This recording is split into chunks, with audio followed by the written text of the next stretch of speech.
Welcome to Manhwa Nirvana. If you enjoy my content, don't forget to like and subscribe, it really helps keep me motivated. Now, let's dive straight into the story. The story starts with our MC explaining us that according to the butterfly effect, the fate of humanity can be changed by one simple choice. But to him, it's just a shitty phenomenon.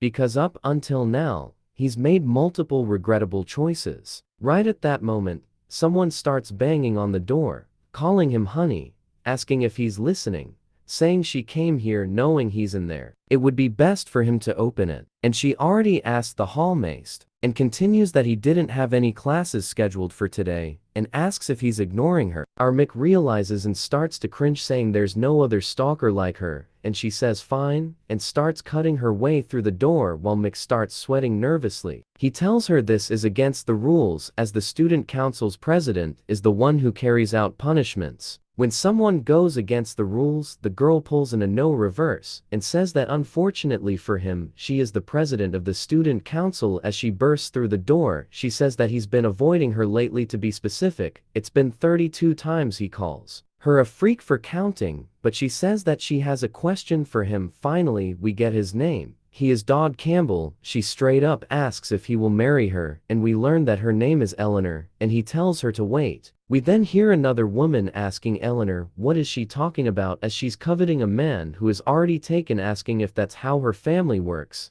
and we learn that her name is Saris. Eleanor says that this place is too bright for an assassin, and there are too many witnesses. But Sarah says that killing all the witnesses is also part of her job. Dodd says that he's feeling awkward right now, saying that he's never even thought about marriage with either of them. Somebody explodes in from the ceiling, hitting the straight superhero landing. Her name is Lelu, and the other two girls don't look happy to see her either, and she tells Duad to live with her. As the wedding preparations are pretty much set, Dude wonders how he got into the situation, and another woman is introduced. She comes in, cracking her chain, calling them rude, asking Dodd what he does on a day-to-day basis for him to be surrounded by such women. And as his fiancée, she cannot let it slide, and we see that her name is Yura. As it was not enough, yet another woman comes in asking if they can all just shut their mouths, as Dodd is hers, and we are introduced to Fennel. This beauty got horns. All of the women start arguing, saying that it seems to have become a competition. But it seems there is no easy way out of this, as they start leaping towards one another, trying to settle it once and for all. While Duad just realizes what in the name of God is even going on, and why every woman around him is just a straight psychopath. Looks like we have some world war, but I like it. Dodd finally explains how this all started and how he got into this mess with every one of these women who all are fallen for him, and he says that the survival game put him in the situation. It is called Savior Rising. It's about an academy life which is aimed towards younger adults. It gives off some weeboo vibes, but the characters are familiar and stable. He beat the game and saw the ending. He thought it was fun and felt accomplished. But then, he was swept away the next day, and now, he is here. It makes no sense. It's not like he swore at the game or was targeted by some godlike developer, because he didn't like it that much. But anyways, he ended up possessing Dodd's body, and he doesn't even have the slightest bit of power. He is no-name Viscount's heir, and he's a third-rate extra in this world. Farming is the main industry in the Campbell Viscounty. There are also no dungeons which are found throughout the empire, and it was barely mentioned in the SR Games feature film. Therefore, a Viscount's son entering the Imperial Academy was a story that flipped the world upside down. As we see him shaking hands with his father, saying that he's finally leaving, and Dodd says yes. We see his father crying, saying that he's the pride of their Viscounty, and he shouldn't cause any troubles because Alfonte is a place where all of the Empire's noble children are gathered, so the best thing he can do as a Viscount's son is not attract attention. Dodd says he understands, and we finally see his stats. Bro is straight up trash. He has no skills, no proficiencies, and no special gift, and all of his stats are bad. Even he as a veteran player has never seen such horrible starting stats. The main quest of the game is to enter the academy and get appointed to a class, and then you continue the story from there. According to the game system, If you ignore a quest, it's game over. Since Alfonte Academy which he will be entering will fall into chaos due to the violence of the villains, he won't do anything that will endanger his survival. So he puts his hand on his father's shoulder, telling him not to worry, that he has no intention of gathering attention, and he'll just keep his head low. He'll make sure his grades are average as well. His father says that's not what he meant. Dodd says that the protagonist will do everything on her own, and not drawing attention to himself is what a self-made loner should do. But we know how it goes. And now his life at the academy will begin. But for some reason, starting off,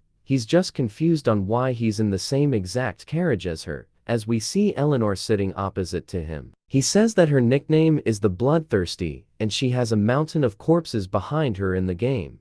Her full name is Eleanor Elinorize La Tristan. She is the final boss of this world. In this scenario, she and the protagonist keep fighting and her sanity crumbles. The dormant existence of the great demon devours Eleanor's body and turns her into the final boss that no one but the protagonist with all the plot armor can beat. Eleanor asks if he needs a doctor since his complexion doesn't look good, but he tells her he's okay. She says that the Tristan dukedom is highly concerned about their image, and her sitting here instead of in first class was a calculated decision made to show that they are approachable as a high-ranking noble family. So she's sorry for worrying him, and everyone who travels in the same carriage as her makes the same expression. He starts to think that she's a bit different from what he remembers. The key words used to describe her were meritocratic, a perfectionist, and audacious. But he didn't know that she had the sensitive side to her. As she asks why he's not replying and if he's curious about something else, he tells her it's nothing, just that she's unexpectedly kind. Then he realizes the boulders rolling straight at them and calls out to her as he stretches his hand towards her face, saying, "Excuse me." It explodes into the side of their carriage. We see her necklace starting to glow. Dodd explains that she has an item that is called armor recognition and creation for adult skeletons. Whoever named this should be banned, and she has it on her at all times. As we see him squeezing her with everything he has, he says that he can't survive this with all of his stats being F, so this is his only way. A bit later, she asks if he's okay, and he opens his eyes, saying yes, as we see his face was buried in her chest. He starts to get embarrassed as she tells him to move because he's heavy. He apologizes to her while raising his head. She says it's fine as he did it to save her, but he wonders what she's talking about because she's misunderstanding. She says it's her first time being approached by a man so forwardly, but she understands his intention, so he shouldn't apologize. Of course, he did not do it to save her, just so he could save himself. Then she asks for his name. He says he feels like he's going to bump into her often if he replies, and he should just say something else. But he just tells her straight up what his name is as he couldn't help but feel entranced by her beauty. She says she won't forget it and she will pay him later as a status window tells him he has now gained a villain's interest and the conditions for the special gifts have been met. And he has received the skills Desperate Survival and Deadly Charm, which explains why they're all after him. We see the wreckage of the train as the medieval ambulances have finally pulled up. They say maybe it's because the train is going to Alant that the special security measures were so good as there are no casualties. Dodd says it hurts, and the doctor tells him he hasn't even touched him yet, and they start riding away. Back to the special gift. The fat attraction one has it, as he receives more interest from those who have evil traits, he will obtain various rewards. He says no wonder he couldn't discover the condition no matter what he did. In the Campbell County, there is no such thing as evil, because every single person there is happy as hell. So, of course, the gift wasn't unlocked, and he should check what he got. We see the skill Desperate Survival, which means his stats increase in times of need, and it scales relative to danger, and the rank is question marked. Same with Deadly Charm,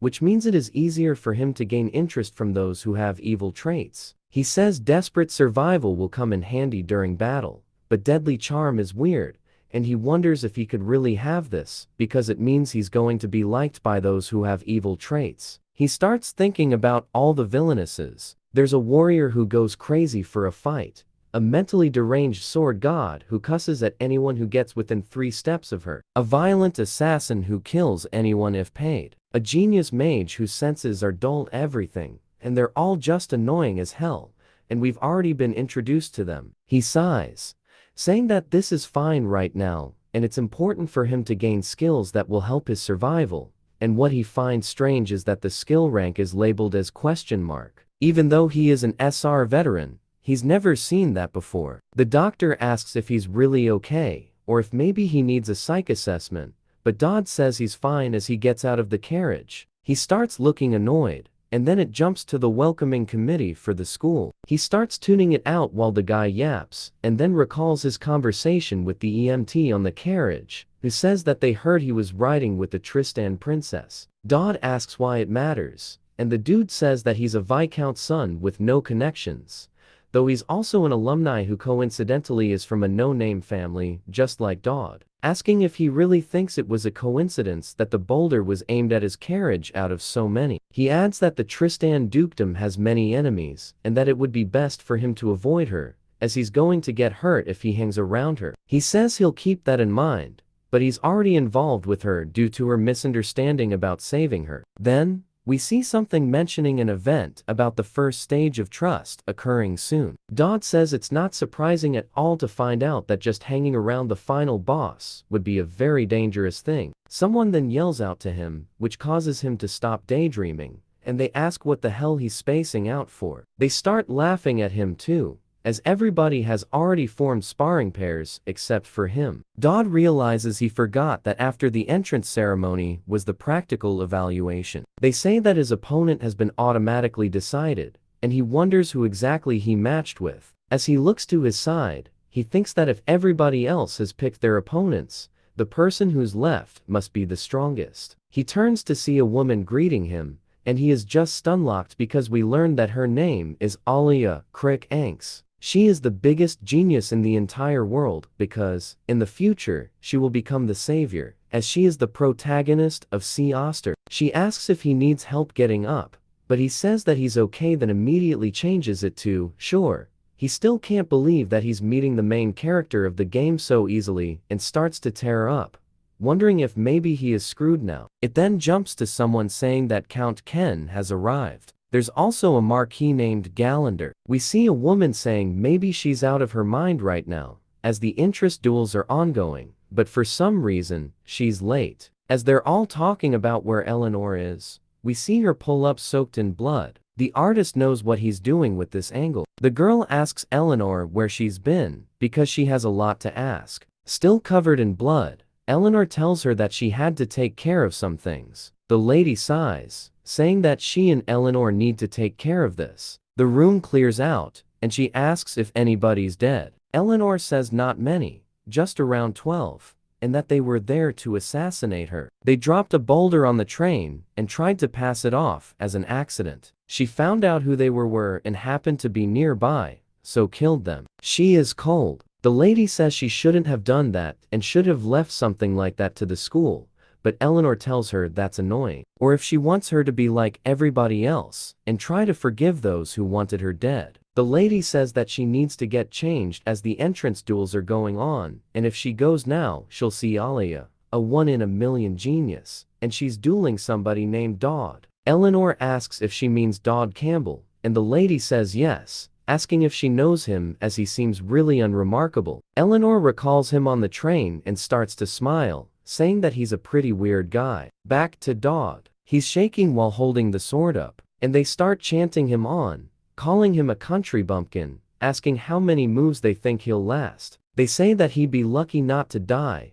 Of course, his stats are complete garbage, so if he gets hit by her attacks, he might as well be dead. But this fight might be in his favor because it is a dangerous situation. But he has nothing to lose, and thanks to his desperate survival, his stats are increased in times of need, and it's relative to danger. He says that he's sure the villains are definitely in the crowd, and if he doesn't die, he'll be able to draw their interest at least. And with this information advantage and a step off, he might survive. But Alia looks a bit worried and calls out to him, which surprises him, and she says that he needs to be honest with her, and she starts speaking in a quiet tone. She says that she could tell he's really weak, and he starts to panic, but she says that she knows that she's right and she's going to give him a beatdown, but at this rate, that would be too much. He asks why she would want to beat him in the first place, and she says that he was with the Tristan girl and that she hates her, not just her, but the entire house Tristan, as they're complete demons. Dodd says she's brave saying that, but she's not wrong. And according to the story, she is quite a lot against the Tristan, and he understands because it's family drama. But he tells her that he was only in the same room as her, though she says that he still reminds her of her and that it pisses her off, so she was going to make him hurt, and they should just pretend to have a fight. Dodd says honestly, that sounds appealing, but if he doesn't grow quickly in the next 2 days, his life will be in danger, as the only way for him to survive is to be noticed here. He says that he thinks she can go all out, and he tells her that he straight up likes Eleanor quite a lot. Deadly charm activates now, and he has been given gifts in return. Alia says that she's not going to feel bad about this at all as she dashes straight toward him and swings. He manages to dodge, but his sword doesn't have the same fate, as it gets completely cut in half, and he looks at it, realizing he screwed up. She's surprised he dodged that, saying that means he's not a complete weakling then. She then wins her stance, saying that she's going to go a little harder as she starts to go in for a thrust. Dodd's heart starts racing as the status window appears, telling him that a dangerous situation has been detected, but it's not life-threatening, and his skill is activated. His X rank. His hand begins to glow blue, and he hits her with that domestic violence no jutsu straight to the face. He says that X rank seems pretty crazy because that's the highest rank. As she's looking over at him, he's just surprised that his punch connected. She gets sent flying across the entire stage as blood flies out of her mouth, and the other students look up in disbelief. It's so much so that she explodes into the wall as there's a giant blue light. Dodd is in complete denial and realizes this is the exact opposite of what he wanted, as now, he's standing out. And the other students look terrified because somehow, Dodd, who ranked F in all stats,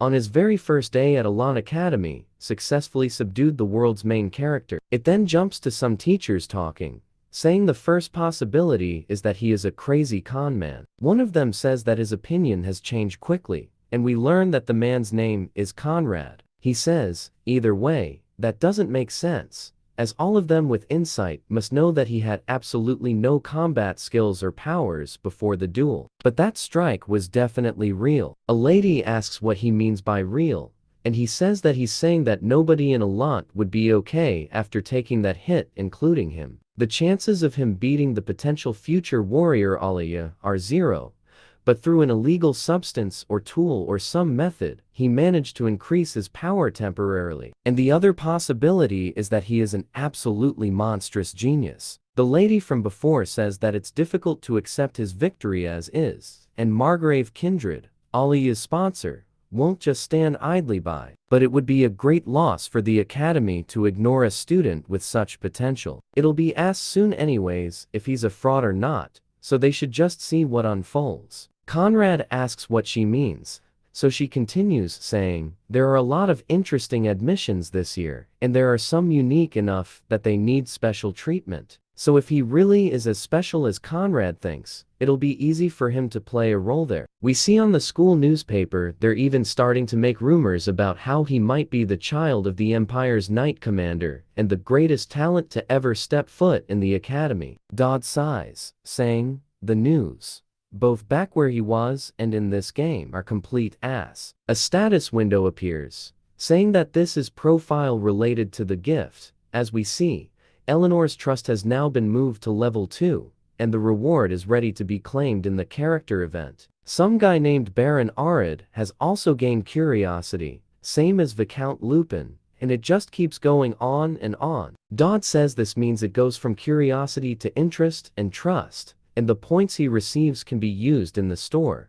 and that the one who has the most curiosity so far is none other than Eleanor. But he wonders why the final boss has so much interest in him. As he starts receiving her reward, it is none other than the Tristan sword technique. He says this is actually a complete steal. The problem is their house is involved with demons, but he doesn't actually care. He also wonders why Alia's name is in the character information, because the gifts are only for the villains that have positive interest in him, but she's neither a villain nor does she have an interest in him. Anyways, somebody starts knocking on the door, and we hear her ask if this is Dee's room. He says that's a familiar voice, and it's none other than Alia asking if she can come in. He wonders why she's here, thinking maybe she'll go away if he just stays quiet. She says that she knows he's in there, so if he doesn't answer, she's going to break it down. He asks if she's insane. She hears that, saying that means he's there, asking if he could open the door since she has something to tell him. He asks what that would be. As she starts to blush, she says that she just thinks that they can get to know each other a little better. Bro wonders what is going on now. A bit later, we hear her pouting,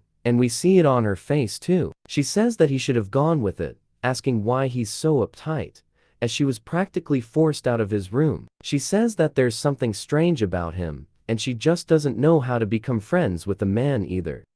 She bumps into Eleanor, causing her to drop something to the floor. Eleanor says that she should have watched where she's going. As Alia bends down to pick it up, she apologizes. Eleanor sees her bandages, asking if she's hurt. When Alia looks up at her, all she can recall is her brother telling her to run away as he stood before a tornado of flames. Alia realizes now that she's standing before a Tristan, and she starts to shake with anger. She reaches for her blade and says she's all right, but then realizes she just did that on instinct, so she takes her hand off of it. As she's looking up at Eleanor, she doesn't even know if she can defeat her at her current level. Eleanor stretches her hand out toward her, but Alia misunderstands it, saying that there's got to be a reason that she's not even reacting to her reaching for her blade. Eleanor tells her to give it back already. Of course, Alia is misunderstanding it, thinking Eleanor doesn't even have to react to her. She shakily hands Eleanor the bag, wondering how Dodd is involved with her.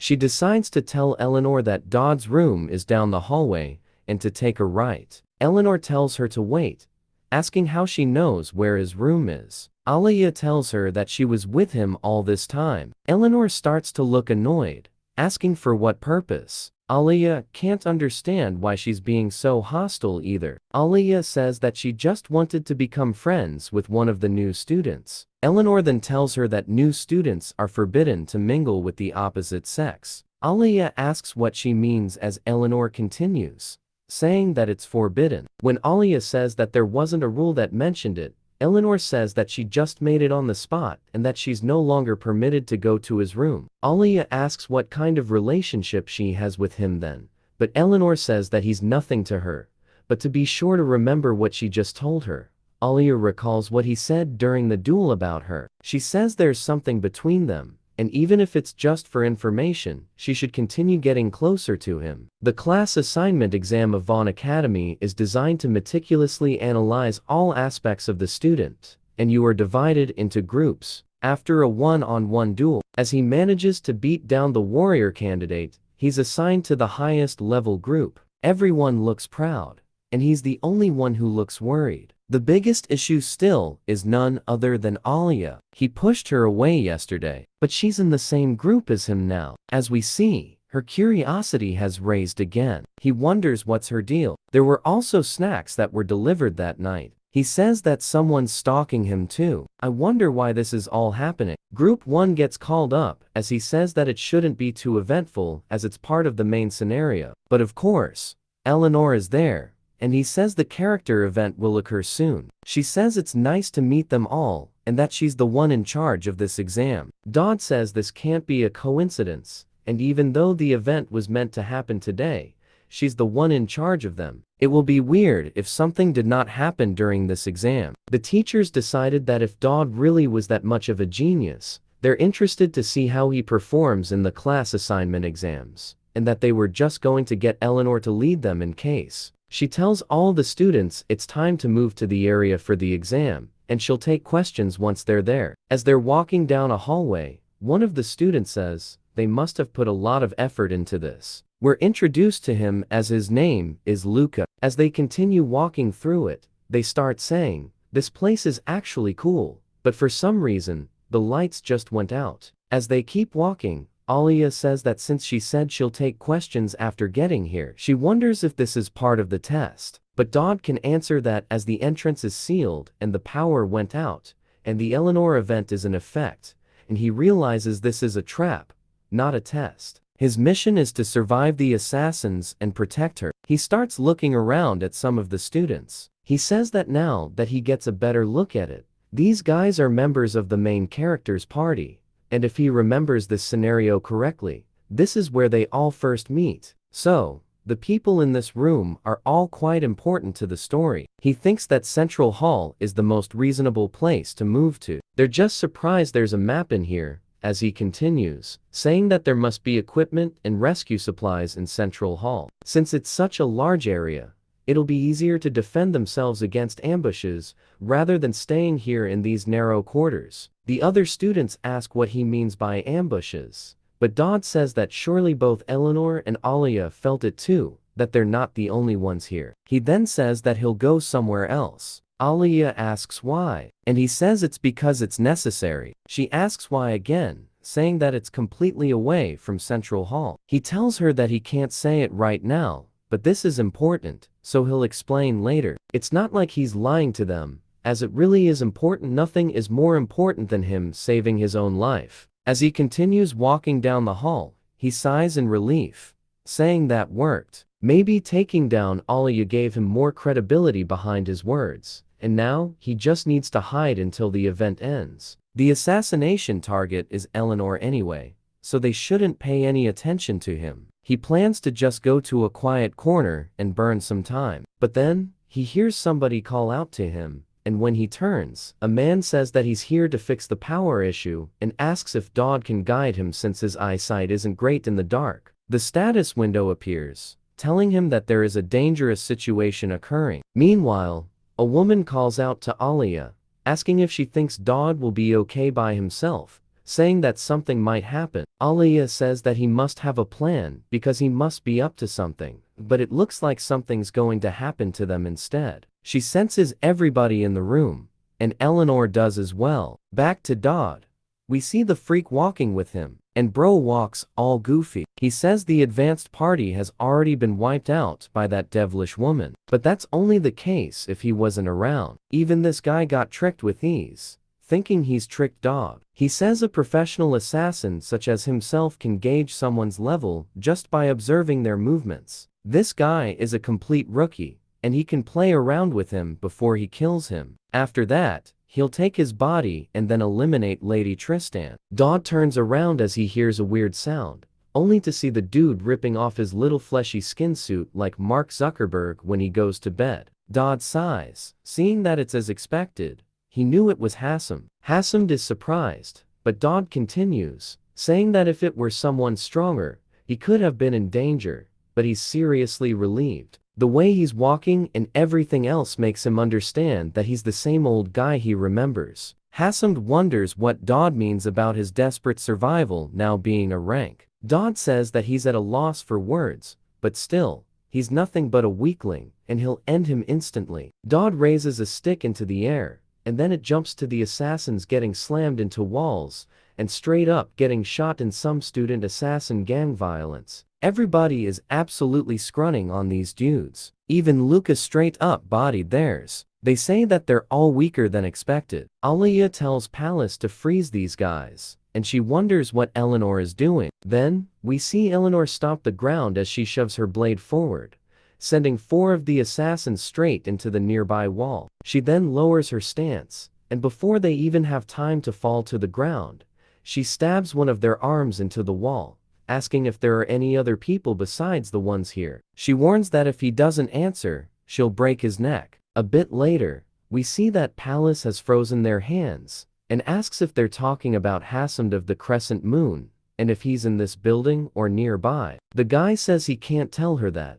so she kicks him in the face with her heel, shoving him into the floor and asking again if that assassin is currently present or not. She slowly starts putting more pressure, and we hear his bones cracking. Dodd falls immediately, saying, yes, and admits that Hassan came with them. Alia asks what's driving Eleanor to go so far, and Eleanor responds that they tried to kill her. She explains that Hazem of the Crescent Moon is an assassin who can take on someone else's appearance by killing them. So, there's only one target for him in this building other than them. Alia says that, come to think of it, there's only one person not here. They start to misunderstand, thinking that Dodd used himself as bait to lure out the strongest enemy. Alia asks why he would do so if the assassins were after her, wondering why Dodd is going so far for her and what their relationship is. Eleanor says that she already told her they're nothing as far as she knows, at least. But Alia doesn't know if that's the truth or not. Back to Hazem's, he says that he's a professional assassin, and that Guardian Soul is supposed to be a barrier of non-slashing that only reacts to weaponry. So why in the world is it here of all places? This school is an ancient and mysterious place,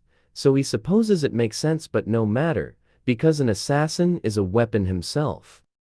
But for some reason, Bro is getting cooked, and he wonders how this is happening to him as Dodd is doing some sword combos on him. It turns out that he's performing the Tristan sword technique, which increases his proficiency. Dodd lets out a sigh of relief because it worked, but Hazem recognizes the technique, saying that it seems he shouldn't have messed with him in the first place. He realizes that Dodd was baiting him and asks, "Who are you?" Dodd is lost because, of course, everybody is misunderstanding his plans, and his deadly charm activates as the villain is in awe of his strategy. Dodd says that thanks to the game system, you can't use a weapon at the save point, which is why he lured Hazem to the armory in the first place. Hazem says that he guesses Dodd has no intention of answering and tells him to kill him already. But Dodd says he never intended to do that. Hazem asks why. So Dodd tells him that he needs to spread the word to others not to get close to Lady Tristan. He also tells him to say that even an assassin of his caliber almost died. Dodd doesn't know who made the request, but it's very likely that they will keep on trying. If that happens, the possibility of Eleanor's great demon being released will increase, so he wants to shut down that possibility from the get-go. Hazem asks what Dodd will do if he comes back. Dodd tells him to go ahead and try it again because he'll be protecting her the next time. Hazem asks if she's that important to him, and Dodd says that if that's what he wants to think, then she is. Hazem is surprised again as Dodd's deadly charm activates once more. It seems the favorability of the villain is pogging out of its gourd. Eleanor is standing behind Dodd in complete awe as he keeps getting spammed with the favorability message. Dodd turns, surprised, only to see her slowly walking towards him. We hear the woman who was complaining to Eleanor earlier say that this is a complete mess. She understands why the Chancellor is mad, but tracking down the organizer immediately is too much. She already has a mountain of work on her plate. The academy is a complete mess internally. It's all but confirmed that a spy exists, given the route and timing of the assassination. She tells Eleanor that she's aware political maneuvers aimed at her are common, but considering that this is now the second assassination attempt, they must be incredibly determined. Eleanor says that she wonders. The girl continues, saying that this incident feels a bit different. Whoever was behind this has made it very certain they'll take action again. Most people with her were all commended. Despite that, every single one of them was subdued without any casualties. The problem is Dodd. He's the only one without any records of commendation, and there's no reason for him not to have one. She's not sure why he doesn't. It's almost as though he's purposefully trying to stay out of the academic team's sight. Eleanor says that she wonders once more. The girl says that if she says it again, she's going to hit her in the head. Eleanor tells her to go ahead too. The girl throws a bottle of ink at her, asking just what her problem is. Of course, she catches it and asks what she means. The girl says that she's been out of it all day, asking why she can't focus. She doesn't know what it is, but if Eleanor doesn't tell her, then she won't be able to help. Eleanor says that she feels like there's so much she's grown interested in. The girl is surprised, asking what she just said, so Eleanor repeats it. The girl then asks, "Who?" She says that Eleanor just brought him up. She asks if she means Dodd, and they both sit there in awkward silence. The girl says there's no way she likes a country bumpkin like that, but Eleanor says she never said that either. The girl starts teasing her, saying that she doesn't know what he did to catch her eye, but to think about what her father would say if he heard about this. She says that he'd definitely be upset. It's not that she likes him, but of course, the girl can tell that she does. The girl sighs, asking how he did it, wondering if he was just treating her kindly. But normally, she would start off suspicious, and she should be more careful as a lady of House Tristan. Eleanor says that's true, but she just has to test him, and it'll be fine if she observes him closely. The woman asks what she means. We then jump to Dodd, who is reading some paper that says, unfortunately, Dodd is unable to have his class determined, and the academic team is in the middle of a project to obtain optimal results. He can expect good news in the future. Dodd says he doesn't want to expect anything, though they should just shove him in some random class and forget about him. Although, if they go by the rules, he should be placed in the special class like Alia's party, and he wonders why he's being excluded now. The status window then tells him that the first main quest has been completed, and new information has been updated. Their main quest is to resolve the incident that will occur during the freshman reception ceremony, and the reward is exclusive equipment material. Dodd explains that the freshman reception ceremony is where the protagonist's class is decided: archer,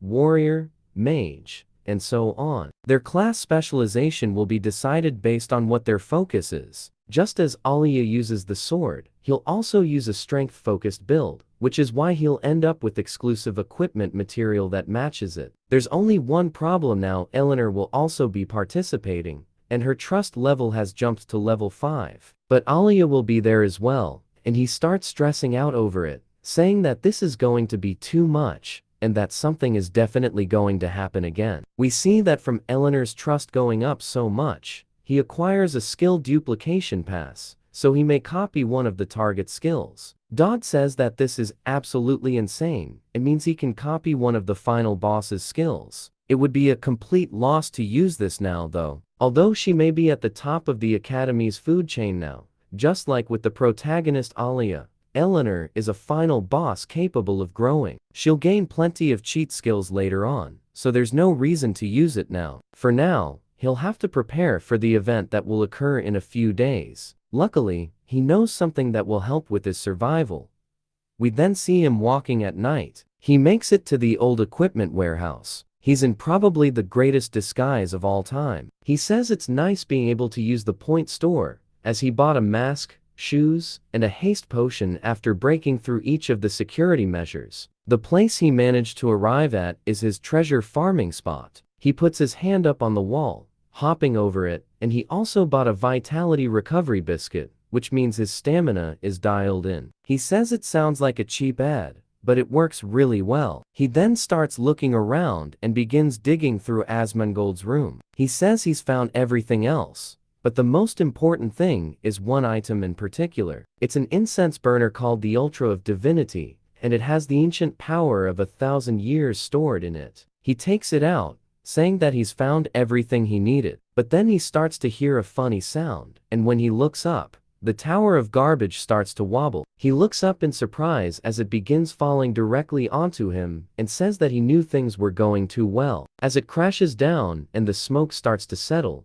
he's confused, as in his hands now is none other than Yura. She's also surprised, and he explains that Yura Greyer is the boss of Chapter 2, nicknamed the Cursed Sword Goddess. The item he just picked up is originally hers, so she normally hangs out here. The status window then says that a dangerous situation has been detected, as she loops out of his hand. It says the danger is life-threatening, so it has activated as an X-rank skill. He tells her that he's sorry for waking her up. As she swings directly at his head with her chain, even throwing it, he barely dodges it. Dodd says back then it was just a duel with Alia, but now that is no longer the case, as Yura is genuinely trying to kill him, meaning that it's not just a simple duel but life or death. Dodd tries telling her that it's a misunderstanding, and he wasn't planning to do anything to her in her sleep. Despite the skill being X-ranked, his whole body is in shambles right now. She sighs, looking annoyed, continuing to attack him. He tells her just to listen to him,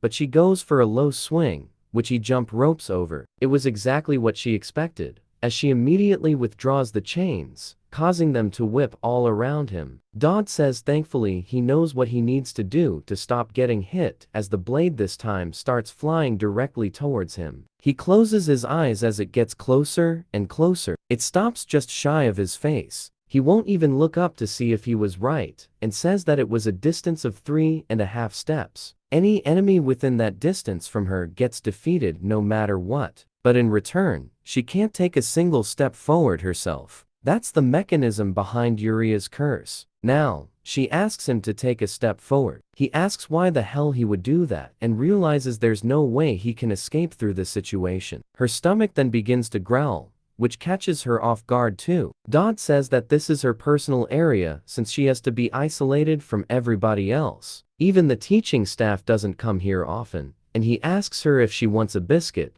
which is the biscuit of energy recovery. He mentions that people are always hungry in these situations, but Yura says that she won't fall for these simple tricks, asking if he's really trying to bribe her with food. Of course, she immediately folds with zero hesitation as he throws a biscuit. She catches it like a dog. She says that she'll believe it was a mistake that he was holding her, and Dodd says he really can't communicate with someone who's hungry. He lets out a sigh, saying that he almost died back there. She asks who he is and why he's here. He's here to steal, but obviously, he can't tell her that. So he says he was asked to feed her. Someone he knows told him to look after her. She wonders who exactly it could be, and Dodd says leaving things like this could be useful in the future. There's no way he'd meet her in the early game like this, so he tells her not to worry, as her sister is doing well in the Holy Empire, and the Emperor won't even care about them both for a while. But it goes without saying that she'll need to lay low for now, and that he'll be back. Yura is originally from the Holy Empire,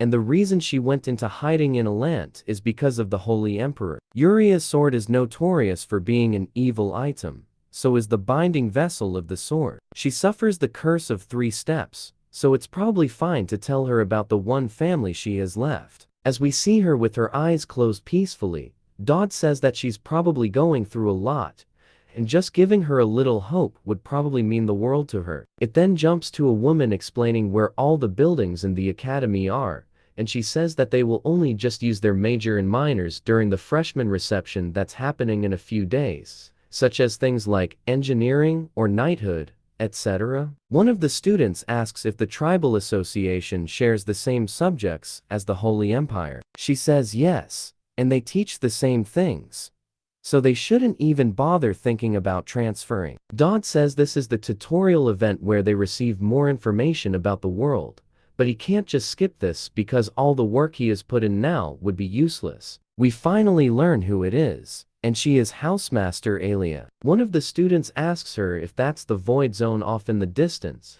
and Dodd is just glad that there are people here who are genuinely curious, so he doesn't have to speak up. Alia says yes, and that it's a restricted area, so you'll be punished if you go over there. Dodd explains that the Void Zone is the place that lies as a remnant of the historical war between heaven and hell. It is where the gods' messengers and the warriors who received their powers bound the demons, and it has been hundreds of years. Yet, the clashes between the energies of death and the divine continue. This area is of utmost importance should the demons ever break free. And so the Holy Empire, the Tribal Alliance, and Alant have created the Golden Triangle, aka the Triforce, to keep this thing on lock. This also includes Alance and others. Luck then raises his hand, asking if they can get a closer look, and she says that staying at the edge of the protective barrier is permitted, and they should be pretty safe inside of it. Dodd says that the plan from here will be to leave, have lunch, and come back. But he's got to go do something else. Angels, known to flip mountains and dry oceans, and a seraph, a level above them, have created this barrier, and thanks to that, the academy can exist this close to such a dangerous area. She continues guiding them through. Now, Dodd asks if he can eat a little further away from everybody else, as he feels uncomfortable here, and laughs nervously. Alia says that he has a lot of classmates talking about him because of everything that's happened, so she understands why he wants to, telling him not to go far or else he'll get in trouble. Some of the other students say that he's getting cocky just because he got a little attention, but of course, it's because Dodd is burning the incense, as he puts in the powdered horn of a unicorn, a feather of a phoenix, and a fan of a coral berry, we see him actually wafting the smoke away. He says that this trail of divinity is a portable portal, as it starts creating some kind of circle in the sky. Dodd says surely he didn't miss anything. He says he came all the way out here to use this, which allows him to reach beings that normal people could never even dream of reaching. As he stands before the portal that begins to open, we begin to hear some of the angels asking where the allied forces are, while another yells at them about their work, saying that he told them to flatten things out, but he just put a drain in and left. He then asks one of the other angels if he thinks flattening out means digging. The dude is telling him that the ground is hard and says that the shovel he's holding is harder. Then they turn over, seeing the portal, wondering what's the deal with Dodd, as he has been staring at them for a while. It's nice that he's just quiet, as it's way better than him coming by to bother them. We see an angel asking him why his shovel is no longer moving. Dodd continues watching Armstrong yell at this dude until some sirens go off on a truck, and he tells everybody that the holy mud and bricks are here, and to hurry and get them out. Why are the angels using military trucks though? As they start unloading, a woman asks why he is eating a cloud cracker, and the dude asks if she is the driver. She says that she is also a soldier, and he tells her less yap and more work. Armstrong also tells everybody else that they need to hurry up, and tells her that their seniors are working now. The angels actually start putting in the work, getting into the flow. Dodd says, there is a reason the angels don't just descend whenever. If you were to describe the angels, then they would kind of be a military force. They have a definitive hierarchy of ranks and a chain of command, and the other world of this game has its own rules. Meeting angels is only possible after Chapter 2, and interacting directly with high-ranking angels is only possible after that. He knows what they want, so it's something very simple and basic as he pulls out a whole thing of food. Dodd is absolutely feasting. The angels say that he is still watching them, wondering what exactly he brought since he is eating so much. They start wondering if they should ask for a little, and one of the other angels sighs, saying they have not met the conditions to descend and need to get back to work. Dodd calls out to them, saying that they should eat before continuing their work or they'll wear themselves out. A status window tells them that the offering transmission is complete, as it teleports into their world. Armstrong says that this is better than they thought, telling everybody to take a 10-minute break. They start looking at all of the food, and Dodd says that the law of the other world differs from that of the physical world too. So one portion's worth for him is more than enough for every single one of them. After a bit, we hear Armstrong sighing, saying that he ate well, and it was a luxury when they are still on the job. One of the angels asks what he means, and Armstrong says that they are next to him, and surely, he came to them because he wanted something. He'll bless it, so he'll hand it over. He should just tell him what he wants, but it has to be within reason. Dodd says that he can't believe he is getting all of this without having to negotiate, and that he prepared dozens of negotiation cards. He asks if there was a route this easy in the original. Armstrong says surely Dodd is thinking that it's pretty suspicious that they're treating a nobody like him this well, and that he can tell. Dodd says that he has insight, meaning he can tell the true nature of something. He tells Dodd he's well informed and possesses an ability, but it failed to develop, and it'll benefit him greatly if he invests in it in the future. Dodd wonders what he's talking about, asking if he means his trait, loved by evil. Armstrong continues, saying this gift is far stronger than Dodd thinks, although how he wields it is up to him. Due to it, Dodd has been caught by a cruel yet friendly monster. Dodd says that he knew this was the case, and after he secures the Thorol figure available to him and finds an optimized route for survival, Armstrong gets a youthful appearance and a whole head of hair again. He says a normal human would have immediately struck him with fear, yet Dodd is really calm, and he sees a great man in the making. Armstrong immediately goes back to being bald and grows a beard, saying that he's done with the blessing. Dodd thanks him, wondering what exactly he meant by cruel yet friendly, and why he thinks he's a great man,